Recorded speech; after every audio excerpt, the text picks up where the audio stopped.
Thank you, Joe. It's now time to introduce our final speaker. Chris Ferguson is an expert in developing and executing growth plans and helping companies transform their go-to market strategy to create value for clients and their customers. Chris draws on his extensive global experience structuring billions of dollars worth of sales, financing transactions, and driving revenue growth for companies. Chris started his career at the Royal Bank of Canada in Toronto, worked in New York as an investment banker, and held executive sales and finance roles at both startup and Fortune 500 technology companies in Minneapolis. The founder of Bywater Business Solutions, he is also the Midway Chamber Board Chair. Please welcome Chris Ferguson. Thanks, Chad. So,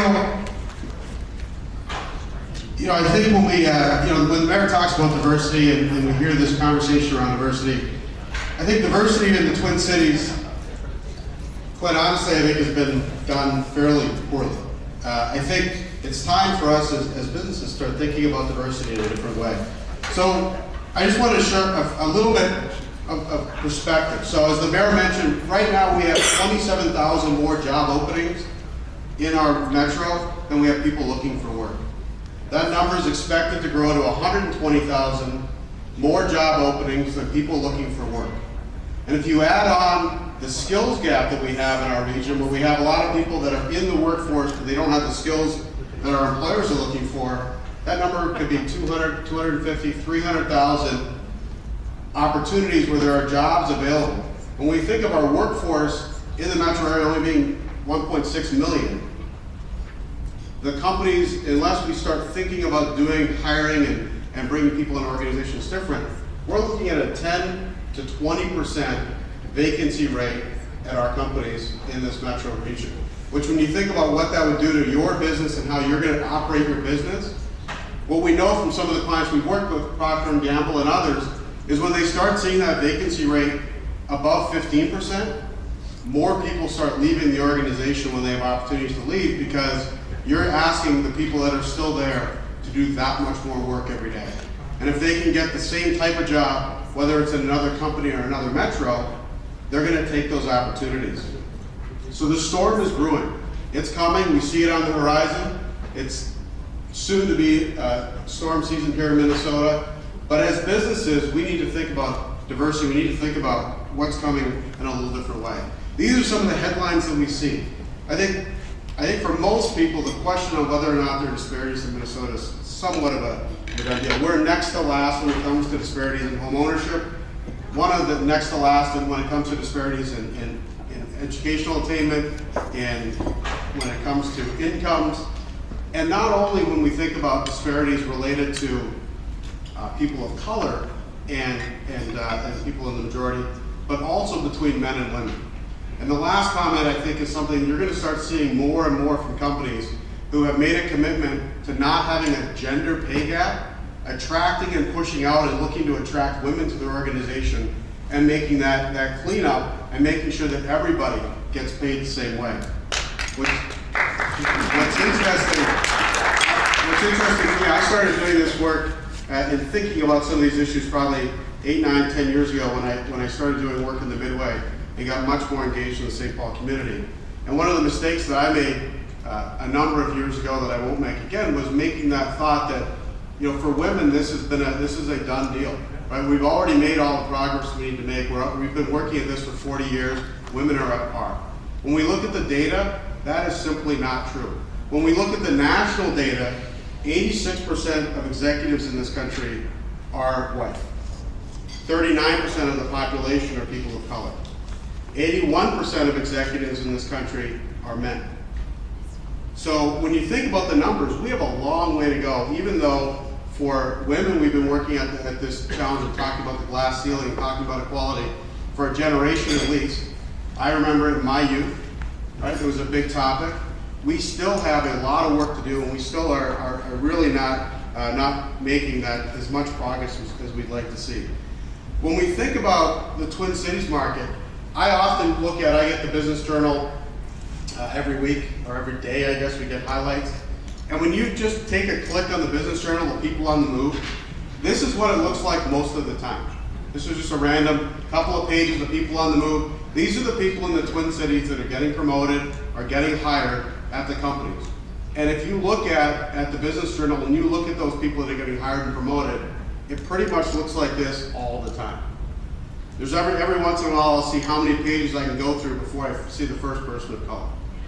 Right? So as much progress and as much excitement as there is at younger levels of people, if you look at people like Barat, you look at people throughout our community and colleges, the makeup of our community is substantially different than this group of people and the group of people that are leading most of the companies here in the Twin Cities. When we think of the gaps that exist, when we think about where are we going to go, how are we going to close these gaps, a lot of it is educational gap. The educational gaps that the mayor talked about here, the graduation rates between people of color and Caucasians are about 17% gap. What's more frightening to me is when you look at 3rd and 8th grade students, the reading attainment gap is at 30%. So the Minneapolis Chamber and Greater MSP will have an indicators session in early May where they'll release the indicators. We're trying to get an early copy of that to share that with you, but the numbers really haven't changed. And that's the part that's a challenge. For as much work and as much effort as we have a community have done on diversity and on trying to level the playing field, we really haven't made that much difference. And I think a big chunk of the reason why we haven't made that much difference is here in the Twin Cities, we think about diversity as a social challenge. It's something nonprofits worry about. It's something we should do because it's good for our community. What the best companies in the world are doing when it comes to diversity, and diversity, again, I want to change the nomenclature in this conversation. It's not about just people of color. Diversity in this community, when it comes to leadership, is much, much broader. Right? We need to really think about making sure we have plenty of women, 40, 50% of the executives in the Twin Cities being female, 20, 30% of the executives in the Twin Cities being people of color. And that won't happen overnight. But we'll talk a little bit about a couple of companies, and one in particular, as Chad mentioned in my bio, I started working at RBC 1995, a long time ago. I was able to get a job. This is our world headquarters, RBC, gold fleck in the windows. It's a pretty awesome building when you're a kid from Winnipeg, and Winnipeg will likely win, but when you're a kid from Winnipeg coming to downtown Toronto, and you're walking up to a building like this and you're meeting a bunch of people, it is a pretty awe-inspiring sort of situation where you're trying to get interviewed. And so when my career at RBC only lasted 4 years, and part of it was I thought the way RBC treated people was kind of the way everybody did. What I've discovered now is that isn't the case, right? RBC in 1996 started their first diversity business council. So RBC is a global bank, 72,000 or so employees around the world, and their numbers, having been that intentional that long ago, have really made a difference when you think about the outcomes that you see both for the company from a performance perspective and from the people. So right now, RBC, as of the end of 2017, RBC has 59% of their employees are female. 45% of their middle management and above are female. And 44% of their executives are female. I don't think there's any Twin Cities company that is of size that could come close to those numbers. When we talk about minorities, 35% of all their employees are people of color, probably about similar to the population. 36% of their middle management and above are people of color, and 17% of their executives are people of color. And both of those numbers have grown by 2% in the last 2 years. So they continue to grow those numbers. The work that RBC did was highly intentional.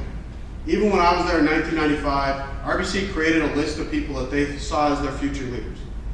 And when you were on that list, you had opportunities to go meet other parts of the bank, you had opportunities to get promoted, you had opportunities to make sure that you were included as part of that organization. So that highly intentional work is something that when we look at, and McKinsey just recently released a report on diversity, leads to top quartile performance differences. So when we think about the Twin Cities market, most people would think the U.S. bank is a pretty well-run organization, right? It's a good bank. People often champion a lot of the work that they do. It was interesting to me to look at the difference in performance since the time I was at RBC and U.S. Bank. So RBC has seen about a 2,000% increase in their stock price. US Bank is a little under 300%, S&P 500, 6%, or 600%. Not all of that, and as McKinsey points out, that there's correlation, not causality. So we can't say for sure that companies that are diverse will for sure perform better. But what we do know from the data, and RBC I think is a great example, what we do know is that companies that are diverse often have outsized returns.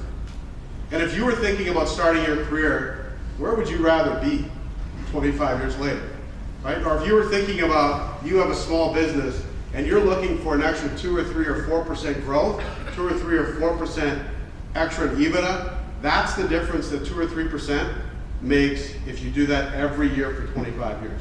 So if you start a company today and you're thinking, how do I want to grow this business? How do I want to survive? How do I want to leave a legacy? How do I want to provide for my kids? Having a commitment to diversity, broad diversity, in how you think about your organization will be extremely important in delivering those results. And especially in an environment we are today where I look at the elementary schools, we live out in Eden Prairie. We think of Eden Prairie as a bastion of a lot of white kids.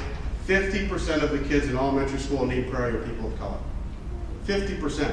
So in 10 years, when that group is going through college, if companies are still hiring 90% of their people that are Caucasian, their gap will be far greater than that 20% we talked about earlier. You will not be able to find enough people.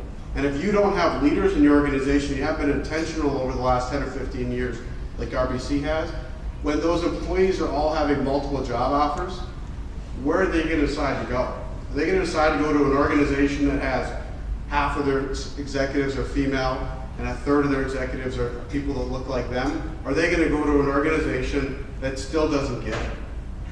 And quite honestly, the other thing you'll find is those companies, not that just because you don't have diversity in your organization you won't perform well, but in all likelihood, those companies will also be suffering from a performance perspective. Right? So when you're thinking about how you want to grow your business, you're thinking about how you want to really think about the next generation of where the economy is going. Right? Having a broader perspective makes a big difference. Maybe if Target had a broader group of people, they might not have missed that Amazon was going to take over their marketplace.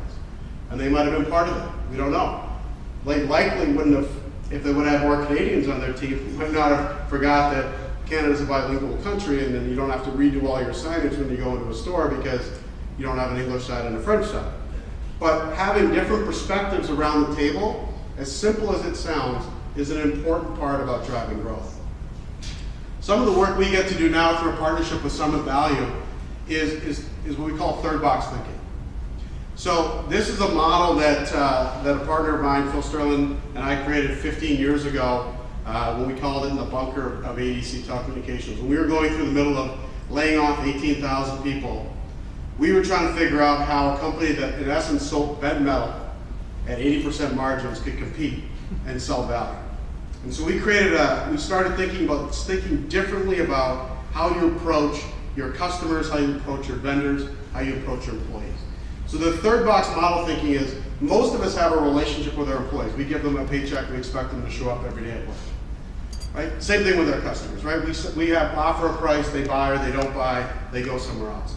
The third box thinking is really a transformational thinking for people related to how they approach the market. So instead of thinking about what your customers are caring about, if you're a business, think about how they deliver value or how they are connecting with their end customer. And start at what their end customer is seeking, and then bring that back through, figure out what your customer cares about, and how you can impact that relationship, how you can help your customer or your employee get what they care about and what those people that are important to them. So in an employee perspective, if we're changing how we're hiring, we're looking at the Midway where we have 20% or so of the people that live in St. Paul are living in poverty today. We're working to bring those people out of poverty. That is part of that opportunity for companies to work here in the Midway. But that interaction with your employees is going to be different. So you may have more single mothers with 2 kids at home, or single fathers with 3 kids at home. So what they need is different than the college grad that went to school in Wayzata that is sort of your traditional, normal employee that just graduated from Carlson School. But their needs, what they're wanting, how they're going to connect and interact with your company is going to be different. Your ability as an organization to understand that not all employees are needing the same thing and meeting those needs, it might not be pay is the most important thing to them. Right? Being able to get home to go to that recital might be more important. Right? So everyone having this sort of mindset of really understanding what are those sort of third level needs that companies have or that people have, and bringing that into your organizational thought really changes the way your organization starts thinking about customers. So we're applying the same methodology with companies like J&J, Cisco. You'll see actually in some of Cisco's ads, Cisco will talk about how they connected with their customer to understand their customer. So Cisco used this exact process to come up with Panera's ordering app. By going through the same analysis of not trying to figure out how they could provide more routers to Panera and provide faster Wi-Fi, but figuring out what Panera's customers needed, and they wanted slower wait times, they wanted to be able to get through lunch quicker, they wanted to get the right order. So Cisco created a solution by using this model to deliver that to Panera. It wasn't what Panera was asking for, but they figured out how to have that third box value mindset. And I think for a lot of us, if we can start having that same mindset with our employees, same mindset within our community, we're able to create more value, and we become less of a transactional organization and more of a group of people that work together to create the value that we can. Ultimately, as we think about connecting with different people, whether it's, when I went to engineering school a long time ago, there were a handful of women in our engineering class. And I'm not sure it's changed all that much. Gail probably would be able to tell you. But why does that happen? Right? Part of it is, I worked on construction sites, a lot of large equipment, the language that was used. I mean, it was, it would make most people blush, right? They didn't want women on those job sites.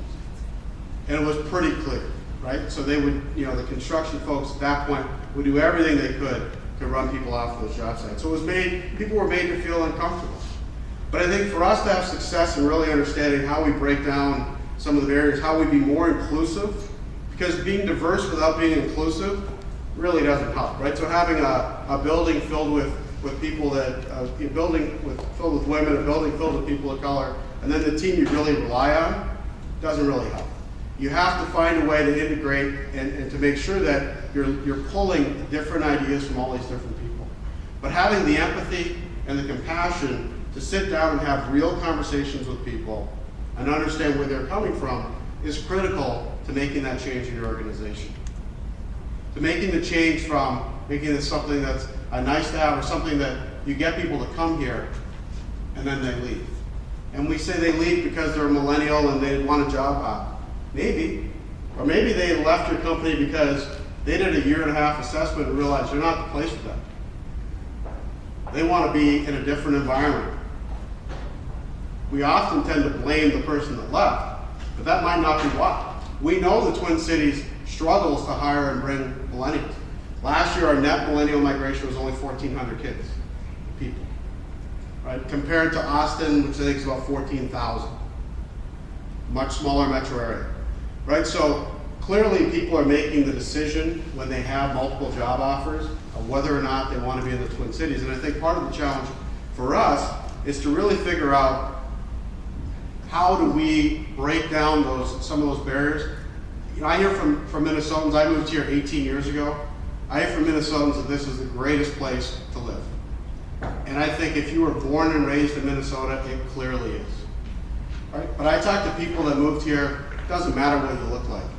People that move here from Iowa, move here from Texas, move here from wherever, and it's a tough transition to get fully integrated into the Minnesota community. So one of the challenges that we're going to have, we're going to talk a little bit about this in a bit, but I think ultimately we buy from, we talk about it in sales all the time, we buy from people we know, like, and trust. Look around this room, right? It's a pretty monolithic group of people. Although I will say the Midway Chamber, in the 8 years I've been part of it, has started to evolve and change, right? But our ability, when we start thinking, okay, well, our first step is if we want to hire somebody that might not be in our normal circle of friends, we got to start expanding our circle of friends. One person in this market that has done a phenomenal job at this in a very short period of time is Kate Mortensen. So I don't know if most of you know, but Kate Mortensen is running the Minneapolis NCAA Final Four bid. And she and I just talked about this a few weeks ago. She was very intentional. She made a commitment when she took that position on, that her team of people around her would look like the community, and that the vendors that they used for that project would look like the community. And as she said, I didn't have the network to allow me to identify top talent that were in the various groups that I wanted. Like top people of color, people from the LGBT community, whether they were people Somali, Hmong, a whole bunch of different communities. So what she did, her first step was to go out and meet leaders in different communities, just find people that were in those communities and build a network so they could refer people to her. So she was still able to get the best of the best, but that best of the best looked like a variety of different people and looked like the community that the Twin Cities really is. So working to build that network, working to expand your network, working to think about how you expand the people that you know, like, and trust is really a critical step. I think the Midway has a unique opportunity. When we think about the Midway, I've been making this case since the Green Line started. Right? We have a large population that is underemployed or unemployed. We have, as the mayor said, 100 different languages spoke. And we have companies in the outer ring suburbs and around the country that are struggling to find people. Yet somehow we have not been able to convince them to put the same back office style operation that ADC, where I worked and started, and Target, and everybody else puts in Bangalore, India, right here in the Midway.